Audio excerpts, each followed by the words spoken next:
Welcome to an episode of The Witchlings Read. We're three friends who love books, especially fantasy, and we can't wait to share our passion for reading with you. Al, how are we doing? How are you feeling? Aside from in some sort of back pain, great. So? Death can't come quick enough, if I'm going to be honest. No, I'm good. I've eaten. I'm with you two. We're talking about books. How could I be happier? I'm really embracing my lemon water. Delightful. Beautiful. All right. What are we doing today? And chat about what books, Jess? Yeah. I'm not looking at the board. Fourth Wing, Iron Flame. Our two in the Empyrean series, our first two. Look at me. So proud of you. Look at me. You know, I'm just glad as a book podcast that we can get it right. Yeah. And I only took reading the series twice over. We're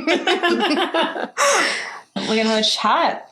What we think. Yeah, well, considering that it's the Saturday before the release of Onyx Storm. 3 She days. says not looking at the 3 board. days. We feel it's poignant that we at least do a bit of a recap of Fourth Wing and Iron Flame. Before spoilers infiltrate us, I'm terrified to even go on the internet at the moment. Oh, Jess, I know that I am not terrified. You are happy, but when I seen that someone leaked it, I was devastated. Like, that upset me so much. So if you ever listen to this, whoever did it, I'm coming for you. I swear to God. You going for Target in the US or?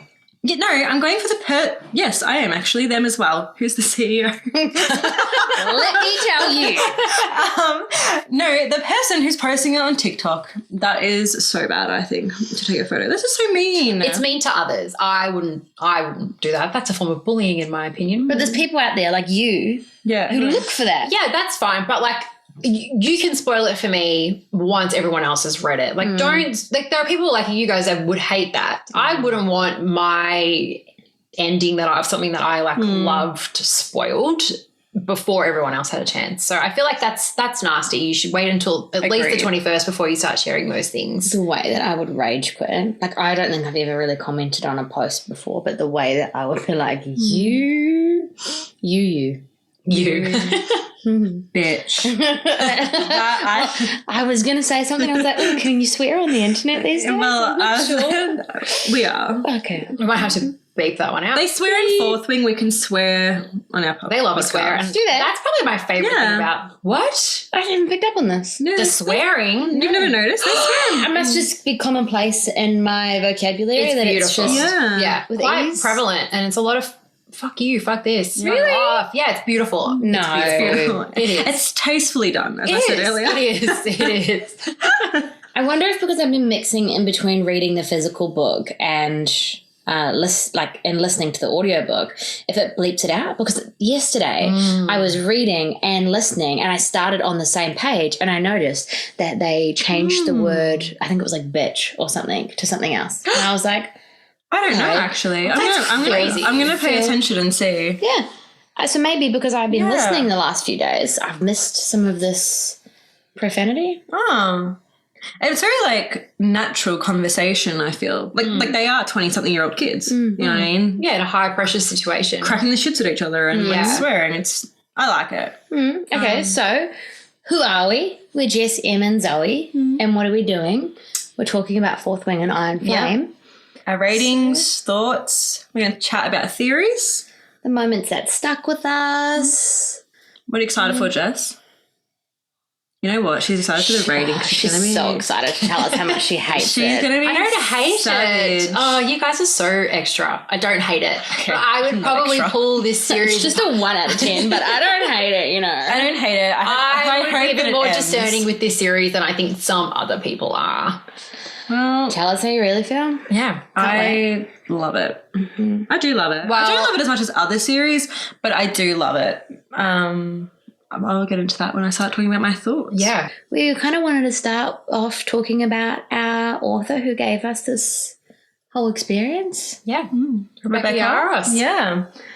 So I think it's really cool, to be honest, that Rebecca started writing standalone romances. And with those sex scenes, you can tell. Yeah. The way that she Yeah. gets a kiss makes me like, Oh. Her kisses are great. Yeah. Great. They're almost hotter than the sex scenes. I want to kiss like that. The tension. Yeah. Like, so well done. I love that. Has anyone ever read a standalone of her romance? No. Right. Fourth Wing was my introduction to Rebecca. And like, that's why I think it's so cool, I think, is that someone that wrote contemporary romance now jumps across to fantasy and is writing this series that is so popular and that people just adore, full of dragons and all of this. I think it's a really, really cool to see like her diverse skill set.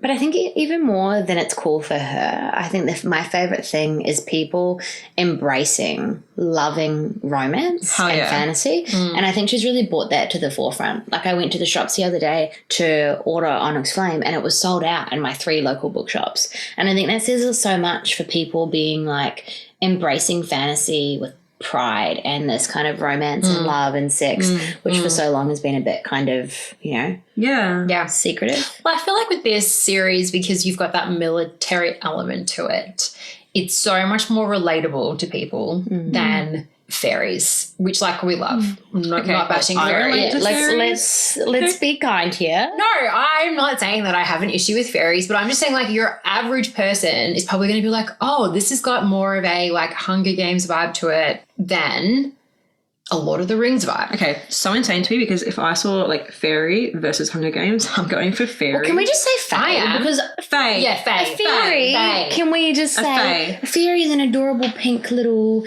mushroom and a fae is darling. a hot leather-winged man. The way Male. Male. Right. Oh, I want to just live in the way I want to know if their wingspan oh my god lives up. Like that's our whole other podcast. How long did it take us to get into talking about I know. Like, it took like 5 minutes. 8 minutes. But the military thing I think is a good point, Jess. But I don't know if you were there the other day, but Zoe, we were talking to one of our friends and her husband had just downloaded the book and she got into the car when he was playing it and she was like, are you listening to smut? But I think that like military element that she's introduced because of her own like lived experience has also opened this up to more people.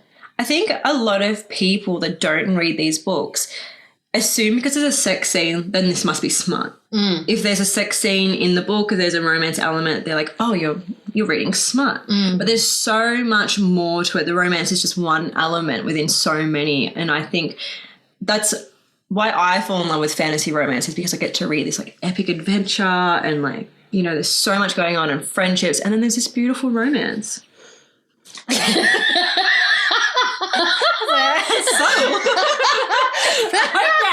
For anyone listening, I just got like watch tabs. Like, wrap it up, sorry. I was just getting watch tabbed because I was trying to give you all, information. Em's tapping her wrist like, let's wrap it up. It was just really not subtle at all. Well, Zoe, we know that you love a chat. I barely speak. I'm neurotic. Just wanted to say the military thing. I really liked what you were telling me before. I forget which one of you it was, but about like the pilot. Just said it. Yeah, her husband was in the military. I think that's quite common knowledge, but I was reading the other day that he used to be a pilot. And so when we read the scenes where there's any flight aspect to it or a scene where we're getting like a view from above the ground, he gave a lot of feedback on sort of how to coordinate. Louder. Lord. Bullying me just because I made you aware of the time. That would have drowned everything you just said out. I'm sorry if anybody heard me swallow. I'm a bit thirsty. God. Continue, sorry. Don't gulp. The way that I want to go goop. That's nice and gentle. Good job. Sippy sip. So anyway, her husband's been in the military for 23 years, so was her parents, so were her grandparents. Where'd she get the dragons from? Don't ask me. Where did she get the dragons from? I did watch an interview of her and she said that when she wrote Fourth Wing, it was because she actually was so interested in the mating bonds between dragons rather than humans. So I think she must just... That's nice. Yeah, like dragon. Yeah. That's fair enough. Also, I want to note before I get wrapped up, but really cool that she has a chronic illness, her and some of her children. And she, Really cool, isn't it? Let me finish the sentence. Okay, so I just want a disclaimer. I don't think it's cool to have a chronic illness. I got cancelled in the first fucking episode. You said it. I was saying it's. I was going to say it's cool. It's cool that you put it into the story. You know what? I really have an appreciation that, unfortunately, she suffered from a chronic illness, and so does her son. And she wrote that four of them. into Violet. Violet's, got so many health issues, and she sort of reflected herself into Violet. I think that's really cool. That was the cool bit, okay, guys? I just thought it was Lindana. She's been such a great representation for people to see that in the books. So I think now we get who we are. We're a bit hilarious and we're a bit unhinged and. They pick on me. We pick on you. Yeah, you do. Okay. I'm bullied. Right. I'm bullied. Mm-hmm. But this is who we are. We just speak from our hearts. We say exactly what we're thinking. Yeah, so I feel like in this episode we discussed both Fourth Wing and Iron Flame in combination. We sort of assume that everybody will have read at this point. So like we're not worried about spoilers too much. It's more of just like a recap before we head into Onyx Storm. But I guess that it probably leads us into our first little ratings segment, I guess. So I don't know, do we want to do a rating each? Maybe let's do like, how do you rate Fourth Wing? How do you rate Iron Flame? Oh, me? Yeah. So we're doing it out of 10. At you. Out of 10. Not 10 ink pens, Jess, but we're doing I'm going to rate it out out of 10 ink pens. And I will never do something so outrageous. So. And if you don't get it, it's because they have ink pens in the book because it is a bit of a weird thing to rate. It's such an ick for me to have them like froth using ink pens. It's so weird. And yet you want to rate them out of ink pen. This thing that makes you so uncomfortable. Well, maybe it's a reflection on if you love a quill. If you love a quill. Oh, God. The way that these pens riled you up. Oh, yeah. Okay, so how do I really feel? Yeah. How do I really feel? I think that Fourth Wing, I think, reminded me of my, like, youthful love for fantasy. Like, I think it took me back to those kind of Vampire Diaries, Hunger Games times, maybe like Harry Potter. So I think it was the nostalgia and that reintroduction to that realm that I really loved. So I would say, a 7.5. That's not too bad. Wing. Yeah. Because it's not like the greatest book in the world. Like I really enjoyed it, but I'm not like, it's not ACOTAR for me. It's not. It's not. Rebecca, if you're listening, we're so sorry. Hey, 7.5 is a strong rating. Yeah, it is. It's a distinction. And she knows that she's not Sarah Jenner. In university speaking. Yeah, it's distinction. Yeah. It's a solid rating. Yeah. No, that's a good rating. Yeah, I think so. Really, and would you give the same for Iron Flame? I think, sorry, Rebecca, now we're going down a step. I think just a 7 for Iron Flame. It lost that kind of 0.5 for me, just because the communication skills, and I understand that the book would be a 10th of the length, but the communication skills for me in Iron Flame just made me a bit livid. Hate it. Like miscommunication trope. Hate it. Like, I don't know. It just, it irked me. And I think also the family dynamics, like all of those things. Yeah, do you know what? Just because you mentioned that, I don't feel like we got enough about Well, Brennan. this is my 5 minutes, though. Well, I don't care. I don't care. No, no. There's no designated 5 minutes until the moment that's stuck with us. So I'll talk when I want. All right. Okay. No, just because you said that, I didn't feel like we got enough of Brennan in the second book. That's okay, because we'll get more of him, I'm sure of it. Well, it's not okay. I'm not okay with it. I mean, like, where would you put it? He was dead, so remember? much. He just did. Yeah, but I sort of like to have a bit more information about it. Where would you put it? I don't really care cut about down them. 200 pages of her and Xaden. Yeah, but obviously not she wasn't communicating. that's not going to happen. And we so could've- we would add an extra 100 pages to go on forever. We could have culled some of the Jack. Oh, we could have called a lot of Sloane on the mat. Oh, Sloane. Yeah. The biggest brat. Oh, I couldn't stand Sloane. Give us more of Liam, though. I want more Liam. I love Liam. Okay. But anyway, sorry, we're going to, Okay. So Anyway, that's back to your thought. 7.5 and a 7. I think it would have been higher if they resolved their communication like a quarter of the way through the book, not like 3/4 of the way. But I love the friendships between Rye and Violet. I love the Griffin Dragon dynamic. Ree and Violet. Rye? Rye. Rihanna? Yeah. I feel like Ree. it's probably poignant that we just say now we're gonna pronounce it how we want to pronounce it. Yeah, but it is Ree. But I don't know why I said Rye. I wonder. No, I was like, where did that come from? Yeah, well. My brain was literally like, there was a character called Rye. Did I miss it? Who is this? And I like the interesting, like, war college dynamic. Like, it was a bit childish without being... I didn't feel like I was in high school. I felt like I was in university. So I think I appreciated that. Yeah. How about you, Zoe? You don't have any more thoughts or anything that you want to share? Many, but... I'm being polite.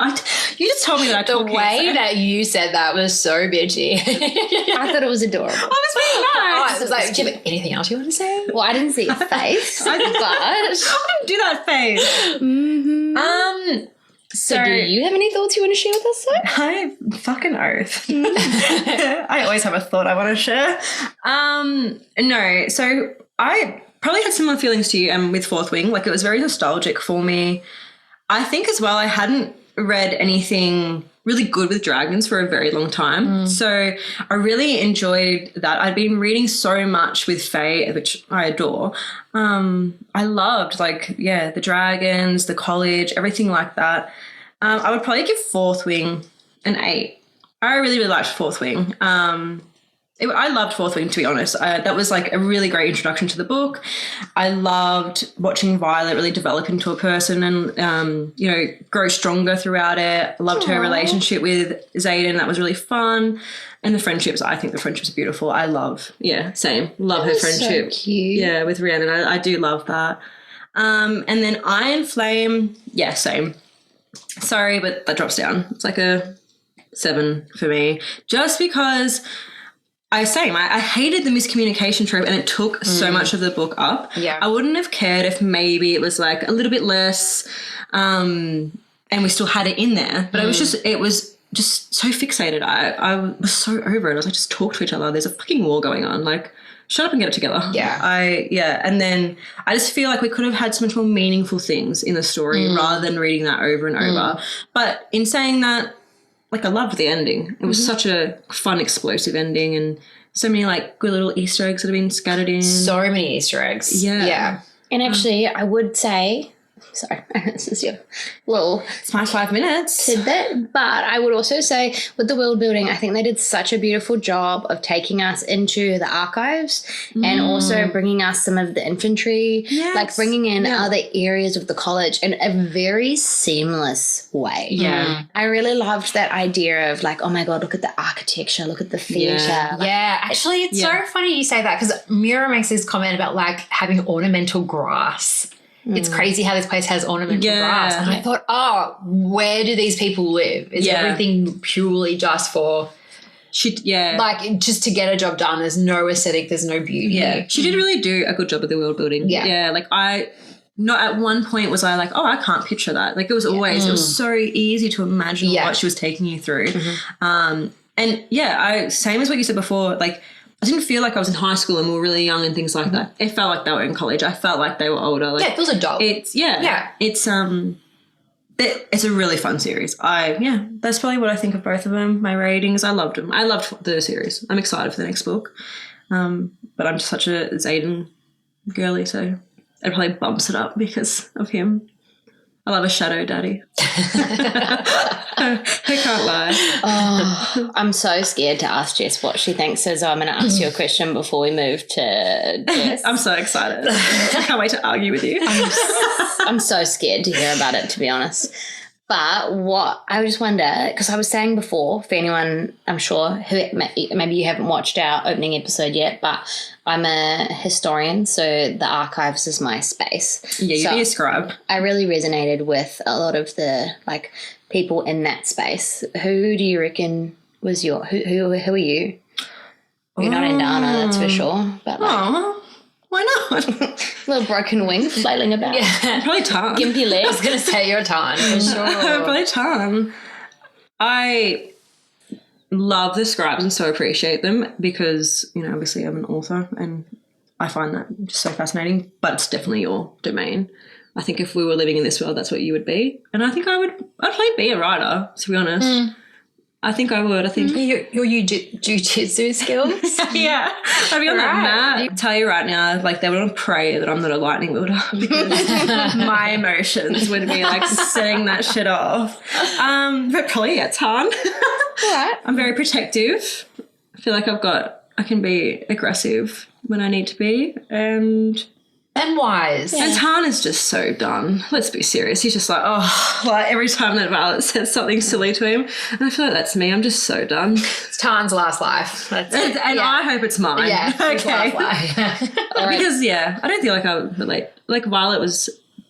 No, you know what? No, Scratch that. don't, if you even think about saying you're like No. I could have related to Violet when I was younger. Okay. She's my younger self. Like, I didn't have much confidence and endured a lot of terrible things. And I think watching her grow from that, I do sort of resonate with a younger Zoe to Violet's journey. Yeah, I think Violet's relatable. Yeah. Yeah. I feel like you would have been like a Brady Sloan. Well, you remind me of Jack Barlow.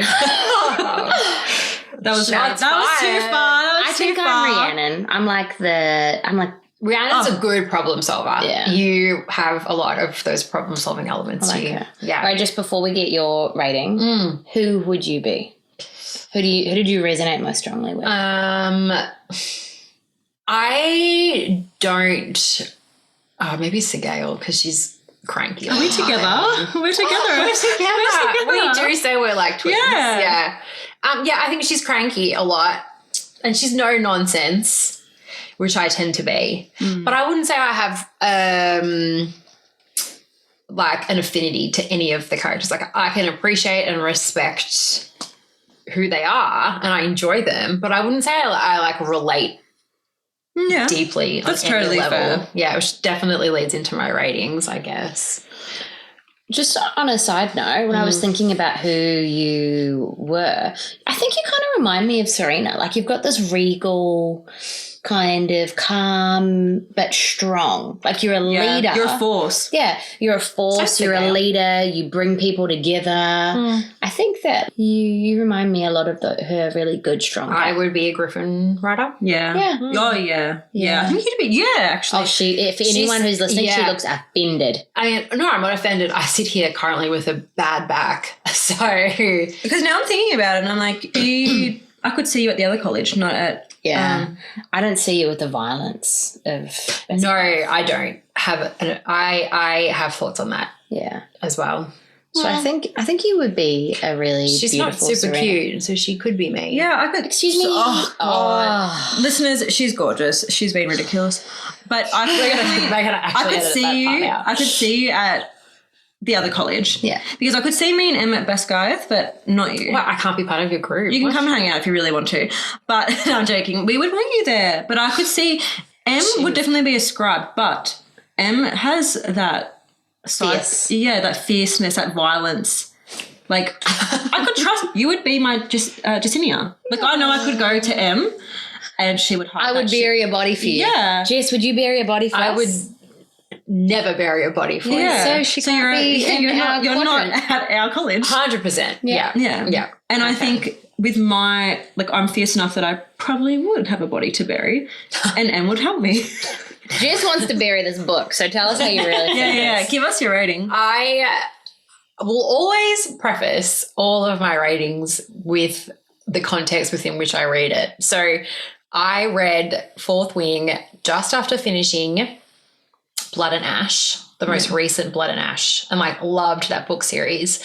So this was super different than that. And I think like I enjoyed it. I thought it was fun, but I don't have the same emotional connection that so many people do. Like I just don't get the hype. I think it's super hyped. I can see why it's popular, but like there's such a lore around this. I'm shocked almost. I'm going to piss you off, Zoe.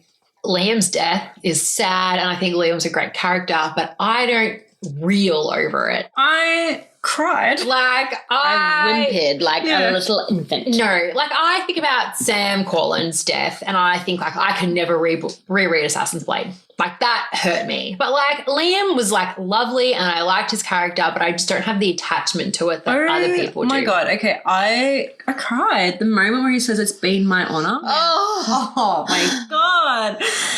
But it's fair. Ratings. Fourth Wing, I would give a 7 out of 10. Yeah. Okay, I was waiting for like a 5. I know. It's enjoyable. I don't hate Iron Flame the way everyone else does. I don't think people hate Iron Flame. I think there's a lot in it that doesn't need to be there. I would give Iron Flame like 6.8. Like I'd say it's like just below Fourth Wing. I think Iron Flame has a lot of good shit in it. And I like to think also in terms of context of the series overall. I feel like I got a lot of information in Iron Flame that's going to lead through to the rest of the books. I think Iron Flame actually sets up the actual story. Fourth Wing set up our love story, but Iron Flame sets up our story. Oh, yeah. I appreciate so that. So I feel like because of that, it was bulkier. There was probably a few slower moments in it for me that I was like, ugh. Yeah. Let me get through this. But I think it will pay off as we go throughout the series. I think we'll revisit history and we'll all read Iron Flame a little differently. Yeah.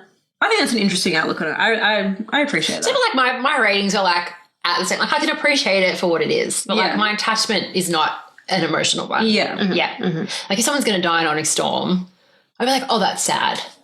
But I'm not going to like not want to reread it the same way I don't want to reread Assassin's Blade. Sam's death, we'll discuss it in another podcast, but I understand. That's like we can never discuss. It's such a different, I get what you're saying, but to me it's such a different death. Sam was so embedded, like that whole story is, and it's so, such a deep love between him and Selena, like it's very different. Whereas, so I get that. That is definitely sadder. But I don't know, I was still devastated by Liam's death. Yeah, it's super sad. Like he's a young, lovely, great guy killed by a weird mythical creature. It's not great. He broke my heart. Yeah, same. I love Liam. If anything, I want him to come back. Yeah. Well, you never know. And when Sloane, when they were climbing up with the Griffins up the mountain to cross over, and Sloane admitted to Violet in that little whisper, like, I don't hate you. And she says, like, what are you talking about? Why? And she was like, how could I hate you when Liam never did? Oh, it broke me all over again. It was like, oh, you're such a brat, but I so love that Liam was writing to his family about her and that beautiful relationship that they had. And I just wish that they got more. Yeah. I wish he got more space. I wish Liam got more time because their relationship did, like with their friendship, it just developed into something so beautiful. I think it was especially something that Violet was so against, like, I don't need a bodyguard. And she was so frustrated at him all the time, and they developed this like beautiful friendship on their own. And he like to care about each other so much that she saved him and then he saved her. But then he lost I feel him. like friendship's such an important theme in this book that like never really gets touched on the way that it should. Oh, I always say I adore the romance element of books, but when you have a good friendship, it's the best. Yeah. And that kind of like found family Yeah. is so prevalent Pure in this series. platonic love is just something so special to have. Honestly, I adore it. I think that's probably the perfect transition to our next little segment that we were going to talk about. Yeah. We said each of us could have kind of 5 minutes to talk about the moment or the element of the book that stuck with us most. And for me, the thing that stuck with me most was the friendships. I think, we all love the throne scene and the love and romance. I think what you said before about Iron Flame being a love story is beautiful, but I think it's so much. It's family and it's friendships, and I think for me that was the thing that stuck with me the most. Like Violet and Rhiannon, the whole kind of connection still to the Scribe Quadrant, Dain. Dain. This like brotherly thing that was never actually brotherly. Like when they kissed and it was just like cringe. I think, what did she say? How have I wanted that my whole life? And it was not it. Like, it's just a friendship that was always meant to stay that way. Xaden's point of view. And he's like, it looks like she just kissed her cousin and she's wondering how to get out of there. Yeah.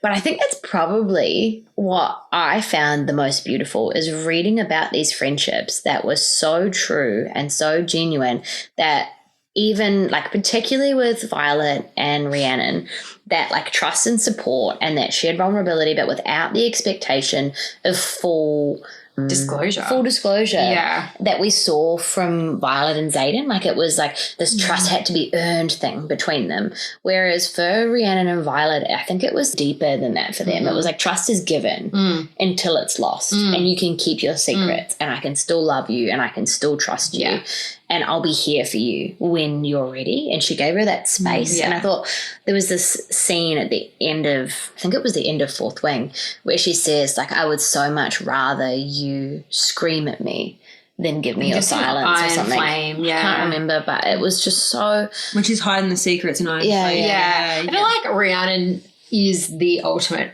friend. Like, Rhiannon is exactly what you want your best friend to be. I love when...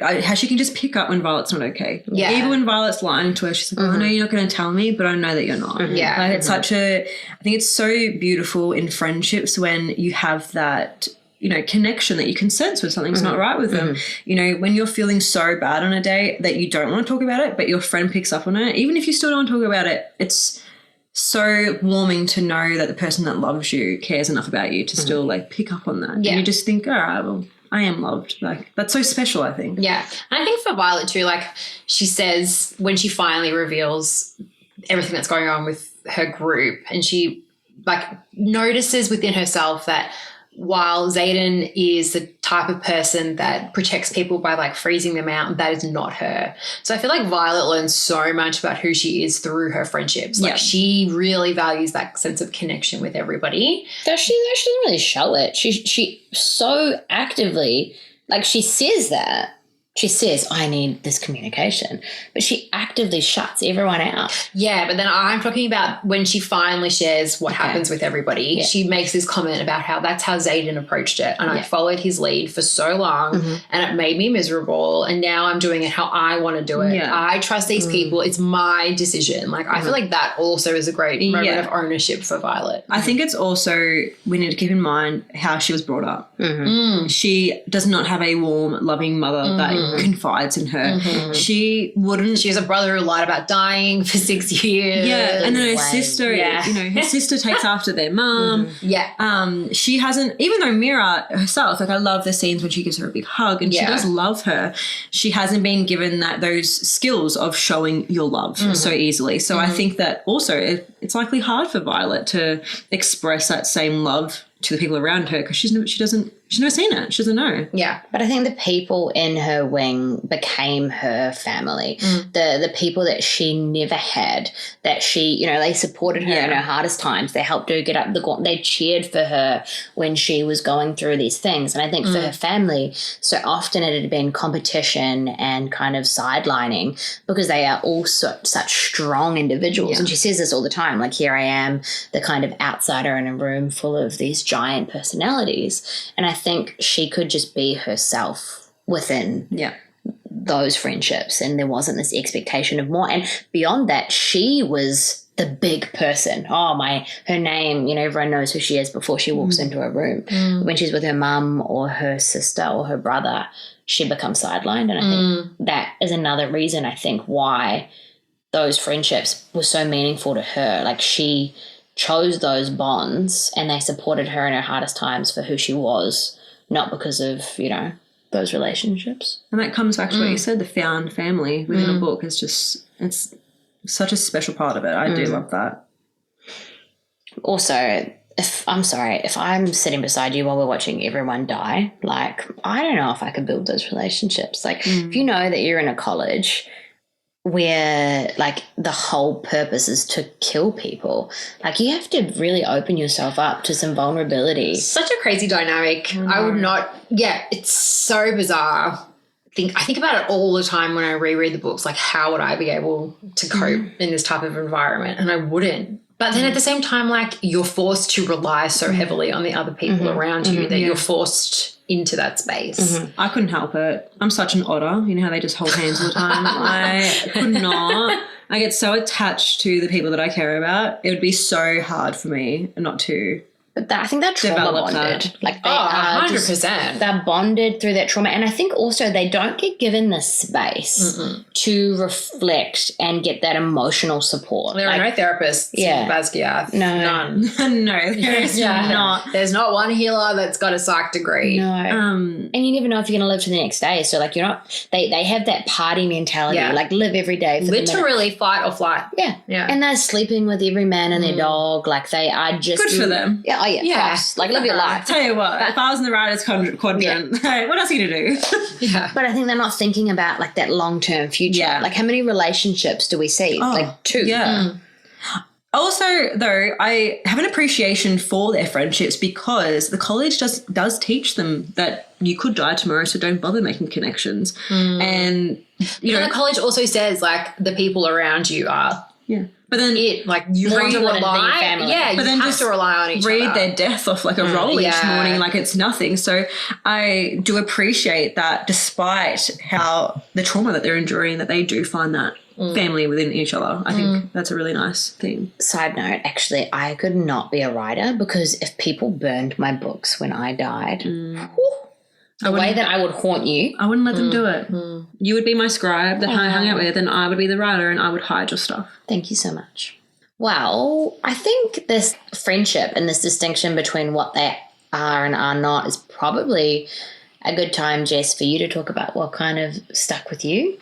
Yeah, well, my thing that I drew upon the first time I read the series and then the second time when I reread it was the comparison between the Griffins, the dragons, the riders in Cliffsbane, the riders from Basgiath. Like, there's such a contrast between these two schools. I find it so interesting that, like, in Basgiath, it's so kill or be killed. And then we're walking up that mountain, taking the Griffin to Aredia. I don't know if I'm pronouncing that correctly, but that's how I would pronounce it. The way that you're saying Basgiath makes me anxious because I say Basgiath. It's Basgiath. Well, I know that will always be how you're saying it is a proper Gaelic way to say it. Correct. Well, come for me. But Basgiath is the correct pronunciation. Because I will die on the Basgiath hill, though, in my mind. That's fine. I feel like I read it as Basgiath because I was like, how do I pronounce this? And I Googled it, and that's what I was told. Yeah. And so it stayed with me for 4 reads of this series. So, and I think actually this is probably a really quick, fun tidbit. Jess hates audiobooks. Yes. Zoe and I froth an audiobook and a physical real book. I buy the Kindle, the audio, and the physical book. Yes. I have in a lot of. And then I'll buy 3 special editions. Just because, oh my god, there's a different color. I spent like eggshell blue $200 in Italy buying the Italian versions of Akatar and Throne of Glass. So I just carry them around with her on a 6-week holiday. Weigh 10 kilos. And do you speak fluent Italian? Zoe? No. I thought I'll learn. Sorry, Jess, you were telling us about the differences between the schools. No, they're like riding up it, or they're climbing up that hill, going to Aredia. And then I believe it was Sloane that said to Kat's friend, Maren. Oh, yes. Yeah, I know who you're talking about. Yeah. Yeah. How do you get your ride? Like, how do you form your bond with your Griffin? And she talks about they climb up, the Griffins ride by, you jump onto a Griffin. If you land on one and you stay seated, you bond. And then she's like, what happens if you don't? And it's like, okay, well, you fall to the lake, you swim out, and you go to a different part of the school. Like, there's no kill or be killed. I feel so, like, it's just so savage. And I think that the savageness at Basgiath is tantamount to them, like, protecting this secret that they are like keeping from the rest of the world. Like, it is so insular, it's so full of propaganda, it's sickening. There's so many links to our modern society today. Oh my god, that we should not touch on because we do not want to be cancelled. But I will touch on that in a separate podcast. it's always conspiracy theories. But I feel like that's something that always like shocked me. Like a lot of times I'm reading this and I'm like, this is fucking nuts. Like I understand that war aspect and that war element, but then like you see this entire other group of people that go out and do the exact same thing as what these people in this school do. And they're still permitted to make friends. They're still given second chances. They're still told that they can try again. I just find the contrast outrageous. And it kind of makes me feel a little sick. I'm not going to lie. And I think it's, the Griffins prove that you don't need to be treated that way. You don't need to have that savageness to be strong, powerful beings that are willing to fight for their, for their land and for their people. They still do that being treated with kindness. Yeah. Whereas, Basgiath, sorry, Jess. They are treated so... You'll keep some listeners happy. So. It's a live or die. Yeah. They're literally, treating them that it's life or death here. We're savage. We don't care. The strong will survive. The weak will die. Yeah. And, they are developing really strong and powerful riders. They are developing people that want to fight. But these people are also fighting out of, I think, fear and, scared for their life, scared for the people around them, whereas the Griffins, they're fighting because they want to. Yeah, I totally agree, because they talk a lot about that when they go to the Viscount's house. Like, it's like our decision to do this. Yeah. Whereas, like, with a lot of those kids at Basgiath, a lot of the relic kids. They were forced. Yeah, I don't know. I just find like the contrast between like the two worlds so different. And again, I imagine that a lot of it has to do with the military aspects. Like I know Rebecca Yaros has mentioned a lot of times in her interviews that like people go to war and they come back, and even if they come back, they're different. And I can understand the high pressure scenario, but I don't know. I still find it so crazy to me. And I get that there's like a value in like a dragon is bigger, a dragon is scarier. There's a lot there compared to like a griffin, but surely, and I'm hoping that in Onyx Storm it becomes more prevalent, but surely the griffin's there's got to be more to the griffin. I got to say, if I had a choice, I'm getting a dragon. Yeah, look. I want a dragon. I want to fly like up deep. You fly on a griffin, you just... No, you like flutter. Yeah, you flutter. Yeah. I think that's the difference. You're flying or fluttering. Yeah. I don't mind a flutter. Maybe I am Serena. You guys call me Belle. Like I'm all for living and I'm very like peaceful. But I do think that there with a place for the violence of Basgiath. Like I think the people who go there and make it want it bad. And you go there knowing if you fall off the parapet, you die. If you mess up, you die. If you look at someone wrong, you die. And I think that is a very strategic military strategy that teaches discipline above all else. And it also makes you, I think, when you get to that point, doubt ever leaving if that was what you were going to do, because look at all the things that you've sacrificed and overcome and done to be there. Whereas if you could just give it a swirl and walk across the parapet, and if you fail, you're in the inventory anyway, you're not getting the people who want to be there. And I think for the people who live within the wards and those kind of leaders, strength is what is prioritized. For the Griffins, I think it's to outsmart. And it's not smart to kill off your youth. Like that is not an intelligent thing. But it's tough. It's firm. It's like it's committed. And that's what they need.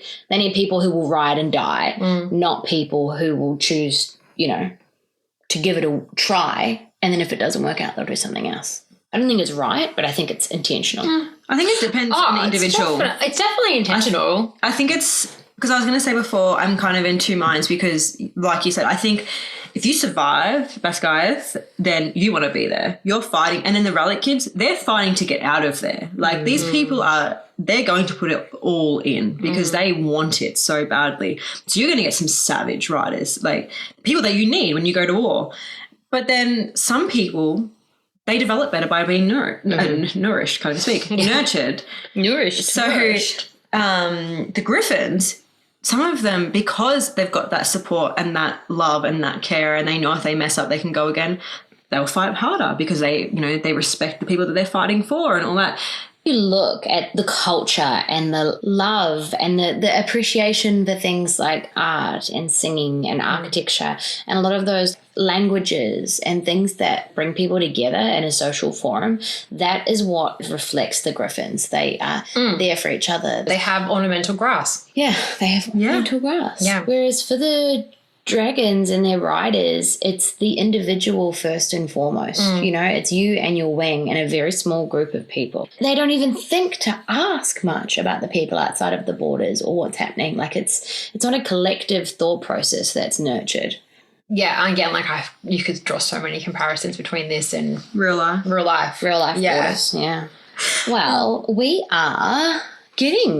chatting up a storm. I know. But we haven't spoken about Dain, really. We haven't spoken about Xaden. We haven't spoken about Violet, that whole insane dynamic that they've got popping off. So, popping off. Dude, the way that I will foot trip Dain, like if I was a man. I hate Dain. Do you know, the worst thing is, I reckon if I was a man and I had to say who I would be most like, I think it would be Dain. It would be like, it's like protective to You a are, flaw. yeah, you are. A rule and a rule follower. I follower. love a rule. Who doesn't love a rule? If Like, I was a wing hate a leader, rule. yeah. the way that I would be like trying to get every badge, I think like, damn it, I'm so much more like Dain than I am like Xaden. Yeah, you're my little rule followers. Whereas I like to probably find my way around them as much as possible. I'm a good girl. She's got these like eyes that look into your soul. my God. Like she's this most beautiful cover girl from. No, that's not true It is. at all. That's not true. But I do like to bend. I don't like being restrained. I liked in some ways, but I don't like By Xaden against a wall, you can be restrained as much as you want. I don't like rules. I like to be very free. Yeah. You know? I think that brings us to the moment that stuck with me, though, speaking about Dain and Xaden and Violet, because what stuck with me, particularly in Fourth Wing, was the dynamic between the three of them. I really enjoyed the dynamic between Dain, Xaden, and Violet, just because, I hate Dain, first of all. First and foremost, Dain is the worst. I just can't stand him. Really funny rereading, you notice how much he touches Violet. That's a really, you know, now that we know that little tidbit about him, it's really interesting. But just the way, you know, Violet comes into this story, she's so overshadowed by her family. She thought she was becoming a scribe. She's been thrown into the writer's quadrant. I can't speak. Quadrant. Yeah. And she, you know, she's got no confidence, very low self-esteem. The way we see her inner thoughts because we're seeing it from her point of view, and the way she speaks about herself is so awful. She constantly thinks that she's not good enough, she's not strong enough. And every time that she speaks with Dain, he encourages that. He's constantly telling her that he wants her thrown back into the scribes. He'll find a way to get her back into the scribes. He discourages her from getting a dragon, discourages her from using her signet. And that was probably the moment that really stuck with me, was when she found her signet and she found out that she was a lightning wielder, which we'll talk about that soon. That Dain's immediate reaction was that she never has to use that. Don't worry. Yeah. He told her not to use it. Pick Andana as well. Yeah. You know, And to pick, oh, she'll God. never take a rider, she'll never Yeah. fly. Yeah, that made me so angry. You know, don't pick Tan. You know, you can't have him. You wouldn't be able to handle him. You need to pick Andana because she's, you know, she'll never fly and she's soft and she's gentle and like all that blah blah. I hated that so much. He tried to keep her down and keep her in this small little box, keep that confidence, I guess, broken in a way. And really, they had this strange, obviously, like, older brother dynamic that wasn't really older brother. She had a crush, you know, all that whole thing where he was so protective of her and it was all that. But it was like he wanted her entirely reliant on him. Like, you don't think? I don't fully agree with him wanting him to be totally reliant on her at all. I think, like, I'm not a huge fan of Dain either, but I think that he doesn't get enough understanding thrown his way. I feel like Dain is just an idiot. Like, that's what I think he is. I think the way Violet went in thinking she knew who her friend was and thought he would stay the same, he went in thinking he knew who she was and thought that she would stay the same. And I think that even though everything he did was not helpful, and I don't like how he like went in, filtered into her mind. That was so gross. I do think that like he was just trying to do what he thought was right based on the Violet he knew, not the Violet. But he doesn't support her or appreciate her independence. But I agree, but he is just like... See, but I don't even think he's dumb. Like, because... Dain is dumb. Like, no. He's dumb in a relationship. He's got not much emotional intelligence. No emotional intelligence. He's smart. Yeah, for like a codex. No, but he's quite intelligent. That's how he like gets to the positions that he's in. And I think he's a rule follower. He's a rule follower, and I think the issue is that he chose the codex over his family, a friend, whatever he sees her as, because they have that gross kiss. I think that Dain was just so loyal to, the leadership and all of that it completely blinded him to see the support that Violet really needed. And I just didn't think he cared. So disagree. You don't agree? I think if you look at Xaden and you look at Dain and you look at what the two of them value most, Dain values control. He needs to be able to control things and have order. So rules and systems and processes. You can't do that because that's just not how it's done. And he tries to control Violet. And for Xaden, his biggest value and need is survival. Yeah. And so he tries to train her and help her and nurture her. I actually completely agree. Yeah. I think they both come from a place of love. Yeah. It's just, it's cheered through their values. I agree completely with that, but I do think he was too loyal to Basgiath. That's why he reads her the whole time, because he's just constantly reporting to his father about what she's seeing and what she's doing, because he doesn't realise the position that he's putting Violet, if he does or he doesn't, he doesn't realise the position that he's putting Violet in by relaying that information, because he's made his choice here. Because he trusts it. That's the problem. And like, you can't blame Dain for not questioning. But aside from all of Dain's issues, I found it so fascinating to see how low Violet's confidence was, her self-esteem, her self-talk, everything like that, and all the thoughts that she has battling in her head that she's not good enough. And when she only has association with just Dain, those thoughts are extreme. I think they even have an argument. She says, like, no, I'm not a liability. And because he sort of insinuates that. And he's like, well, you're not to me. And I was like, dude, that's like the bare minimum. You're not even saying anything nice here. You're basically saying she is, but you don't view her that way. Like, great, that's such a nice thing to say. Then comes in Xaden. And, him and Violet. Look, I love a good enemies to lovers, so I froth this. But... You love a mafia romance. I do. And that will be another podcast, guys. And I'm so excited. But Xaden comes in, and Xaden, like you said, his entire thing is about survival. He's, he doesn't care about the rules. He doesn't respect the rules. He is doing what he can to survive and to take care of, it's like the opposite of what Em would have a panic attack if she had to go against all those rules. But she loves Xaden, so it's okay. But I think with Xaden, like, he comes in and he sees Violet and he sees the little confidence that she has and what her potential could be, and he watches Dain coddle her, and even though he hates her at that point, he steps in to tell Dain to back off, basically, to let her have this moment herself, to figure it out herself, to fight for herself. And when she gets his signet and Dain's telling her not to use it, and Xaden steps in, I really like when he has that explosive moment at Dain, telling her to stop coddling her, telling him like to back off, and telling her that she can use it, and she should, because she is so powerful, and that she has to learn to control it and learn to deal with it, because leadership are going to use her. She's going to be one of their greatest weapons. She has no choice. There's no hiding this. How you go forward is up to you. Now, either you take ownership and you become stronger by this, or you let Dain get in your head. I feel like Xaden with Violet, Xaden will let Violet trip, but he'll never let her fall. Whereas Dain just wants to try and avoid all obstacles. Xaden's more like, you might fuck up, but that's how you learn. You'll get tougher. And if you need me, I'm there. But I want you to have that confidence within yourself. And then even when they're enemies and they start to develop their, like, friendship before they actually hook up, you see, like, how much her self-talk changes. She starts talking to herself in a positive light. She starts feeling stronger. Violet's character development is, like, outstanding, I would say. Even though she like kind of regresses a little bit in Iron Flame, I still feel like her character development across both books is very well done. But I think a lot of that's her own as well. Like, absolutely, you can put it down to Dain and Dain certain elements. Just in the dynamic of their friendship, I noticed that encouragement. But at the end of the day, like, Violet owned that herself. She grows into her power and she really, like, finds herself. And I think you see that so beautifully in Fourth Wing, where she's, like, doubting herself. Can I do this? I'm being forced to do this thing.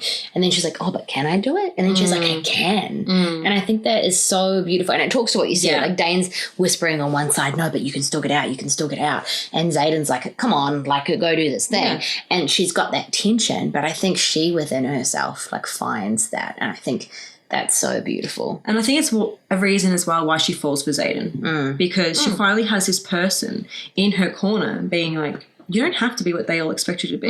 Like, you can be a badass. You can, like... You are a badass. Yeah, like, you are so strong. You can do this on your own. And, like, she's never had that. Like, no one's ever told... Like, her mother didn't. Like, no one. She's lost her father. And then she has this person in her corner. Like you said, he lets her trip, but he doesn't let her fall. Yeah. He's letting her come into her own and loving her for that. So I really find the whole dynamic very interesting and just, you know, love... how Violet comes into her own character throughout the book. I think it's really good. I'm trying to think of a scene that we were talking about earlier to do with Violet. No, you did mention this the other day. And Rhiannon's saying how, like, horrible it is that they watch people die. Yeah. And I love that moment because Violet says, like, well, we're writers. This is what is expected. Like, this is the reality or whatever she says. It's like coming to a moment where she's like, she dreamed of being a scribe and was so sad about it and, you know, missed it for so long. And she's like now come into such a strong place that she's like, I'm a writer. Like, I'm a writer and I'm powerful and I it's not amazing watching people die, but I know who I am and what we are and, like, fuck it. Like, we're going to go to war. We can do this. Like, we are like, I love that about that. I think that she's just... I love her character development. I also think the good sex that she has does a lot for her mental health. Gotcha. For all of us. Because when they're not having sex, girls' mental health is down. Yeah. But I think you said something before about Xaden letting her become her own person.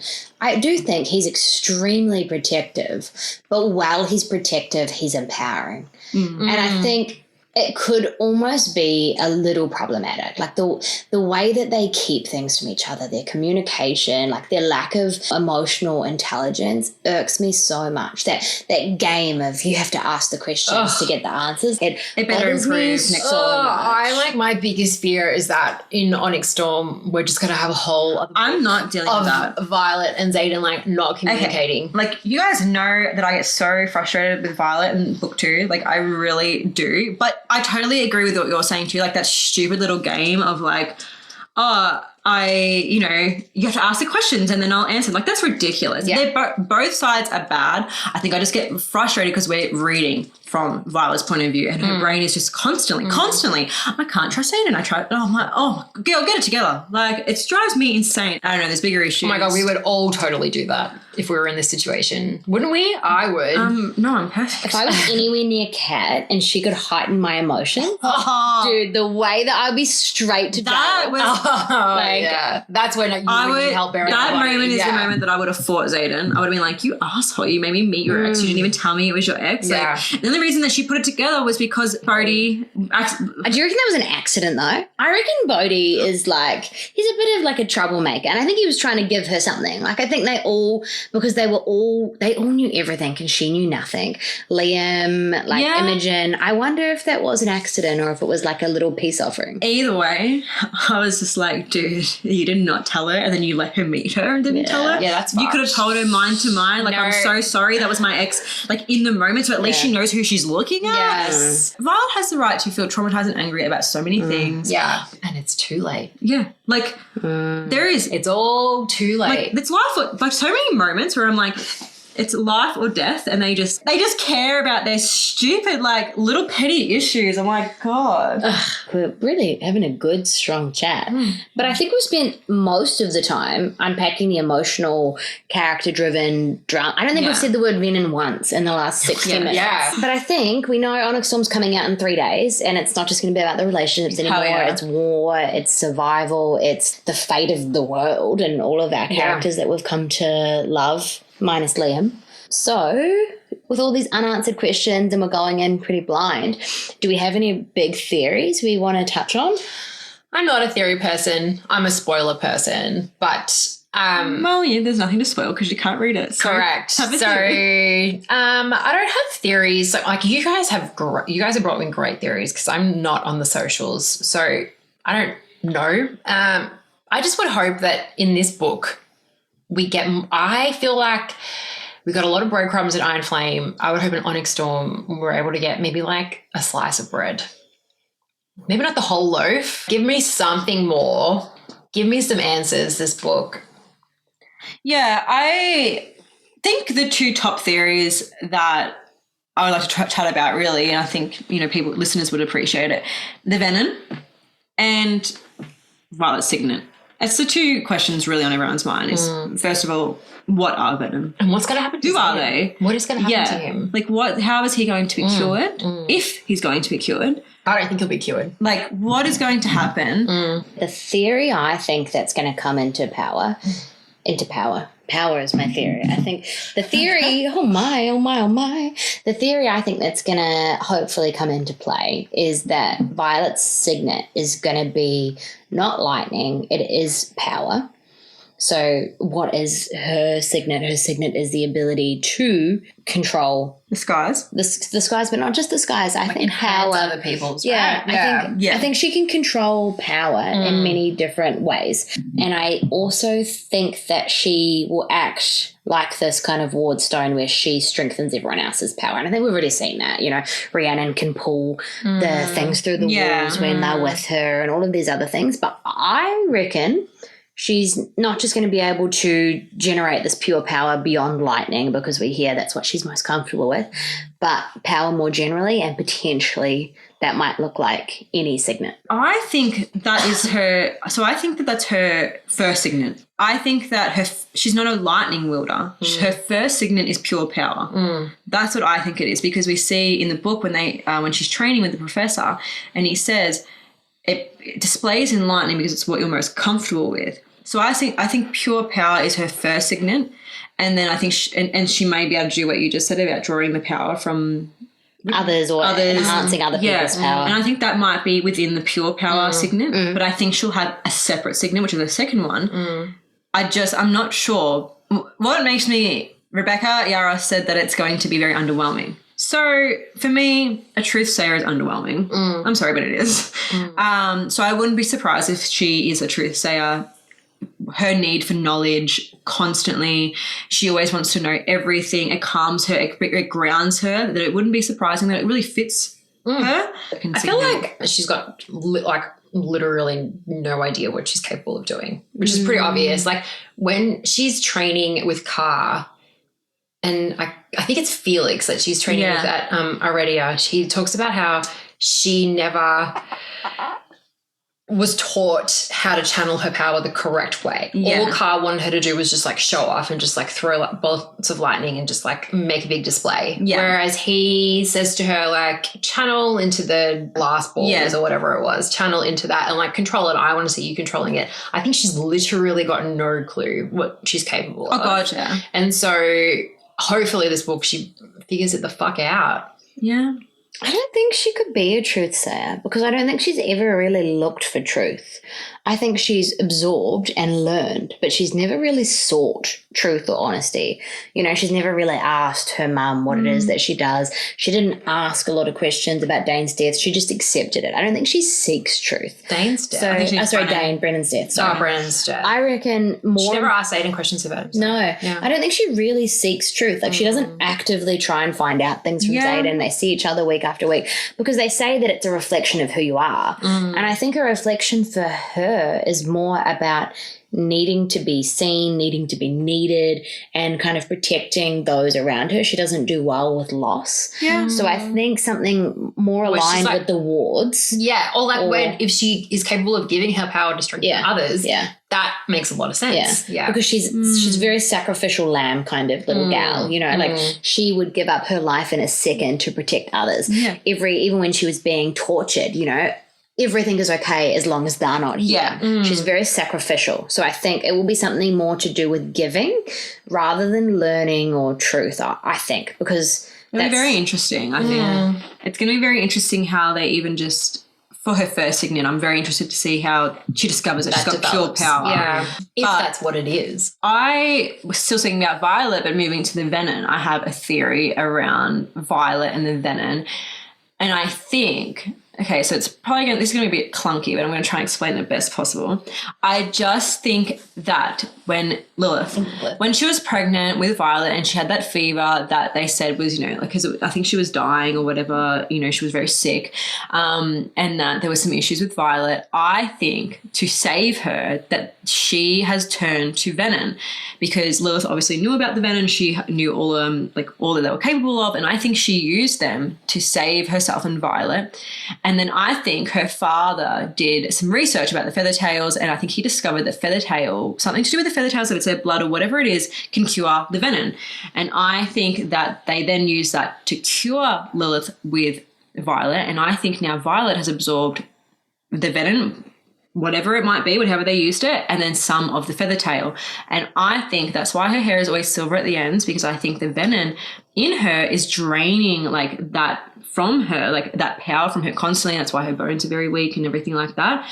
And then I just think that that's why I think she's going to have an ability to talk to the dragons. Like even when she was in Threshing, when she goes and speaks to those two green dragons and tells them like, I'm wearing, you know, one of Mirrors Dragon's scale vest, or recognized it, and they walked away. And I think that maybe she's got an element of both within her.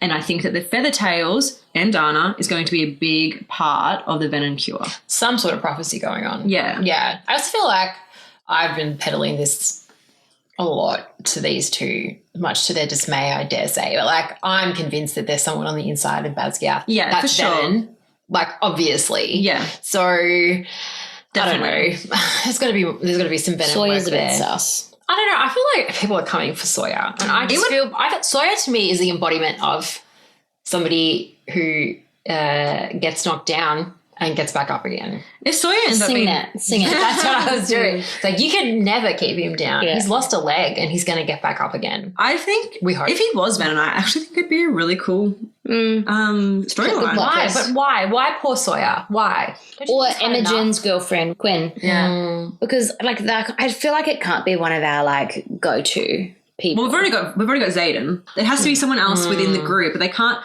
Like, they're not going to pick Violet. So what's he going to do? Is he going to stay Venom forever? I got my theory. Wait, before we move on, let me quickly say my theory because it's so. Go. I reckon wanna hear. Sloane is going to take the power from, because her thing is siphoning. I saw this on the internet and I was like, yes! Sloane is going to siphon the power from Xaden.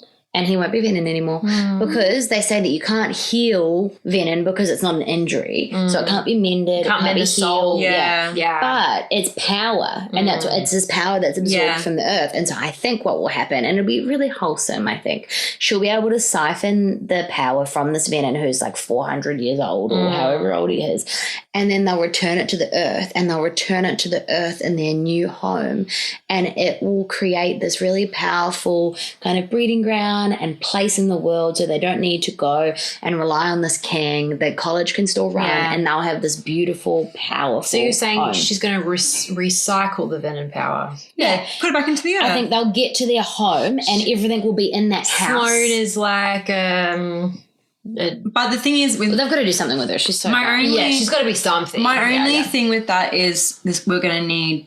Sloane can't do this on her own. No, So there needs to be more. but I reckon because they made such a thing about the house never being breached, the house is in the cliff face. Yeah. And that was the thing. Like, we didn't need to know that. She said it for a reason. So I think it will get to the house and then the power will be re-siphoned back into that space because it's burnt, it's charred, it's damaged, and the lands are being healed. I think it's such a solid theory. It I is. really do. There are some theories that are like, I know I just said I'm not a theory person, but like sometimes if I'm scrolling and I see something, I'm like, that is a reach. These actually sound like they could be legit. I think the Feathertails will be the other thing that's to do with it, and Dana. It's too strange that Brennan noted that 650 years ago something killed the venom, they don't know what. And then Andana waited 600 years to hatch. It's the time when the venom are now strong again. There needs to be some sort of, if there is no, to be honest, if there's no link between them, I'll be mad. What's the point? What was the point? Yeah. Tell me what the point of saying that was. But you got to have babies. Like, you've got to care about babies. How much You've you care got to about give me a babies? loaf of bread. I need a piece of toast for this book Can you because stop using bread analogies? because it's just obviously It's good for the gut. All right, guys, we've got to wrap this up. Have we got any final thoughts? Anything that we want to just throw in there before we... Look, I feel like we yapped. So we've got it out there. Now it's just Onyx Storm. Yeah. Like, stay with us. We're I'm going not to gonna read it. sleep for the next 3 days. Literally,